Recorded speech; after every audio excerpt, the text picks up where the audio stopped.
This is a warning to everyone who wants this whole country to become Christian, whatever that means. You get what you vote for. Yet many people haven't thought through what it means for these old-style, ultra-Christian people to be in seats or positions of power. This isn't something that would be like freedom. Taking an example from News Channel 5 reporter Phil Williams' Hate Comes to Main Street Substack newsletters, people like this, I'll use a quote from Christian nationalists Andrew Iskar and C.J. Engel. They want to turn back the clock, repeal the 20th century. These ultra-Christians and Christians like them in very high government positions, would have us all go back to a time like hundreds or even thousands of years ago, even bringing back laws similar to the ancient Hebrews of stoning someone caught in adultery or a woman becoming pregnant out of wedlock. Just several days ago, a couple of these sick, ultra-Christian Tennessee Republicans were pushing a bill that would have classified abortion as a homicide of an unborn child, basically allowing prosecutors to seek the death penalty against a woman who gets or even assists with an abortion. Thankfully, this will not pass because of lack of support, but they tried. We would be back in the Stone Ages with ancient biblical laws of patriarchy and women or anyone getting abuse from all the godly leaders. They'll take advantage of these righteous laws and force you into slavery all over again. I'm also opposed to Sharia law, but you watch. If we keep voting or allowing these people to be in power, one day they'll make it normal for women to cover every part of their body but their eyes, to prevent adulterous thoughts or something like that, like ancient Israelites or extreme Muslims.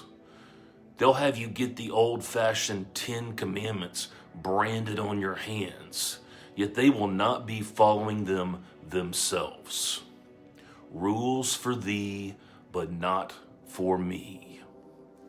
Because I absolutely believe these people are all hypocrites and liars.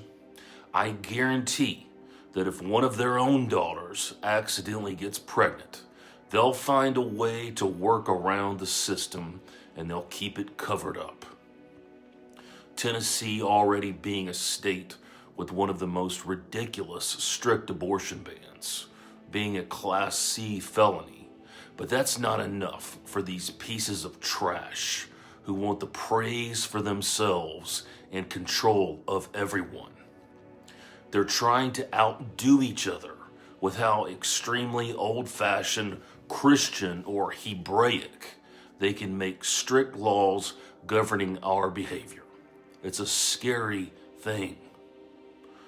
After witnessing what I saw with the Brentwood, Tennessee Women's Christian Cult, Remnant Fellowship, they were desperately trying to get their own abusive leaders elected into local office, flooding the voting with their own members, and seeing how much damage they could have caused. I'm saying these Christian people should not be allowed to hold positions in high up public office anywhere. Any of them. Christian nationalists and pseudo-Christian, supposedly righteous and Christian in general lawmakers who wish to destroy this nation as it stands would be a massive fucking problem if they continue to be in these powerful positions. Take a lesson from what they were trying to have passed.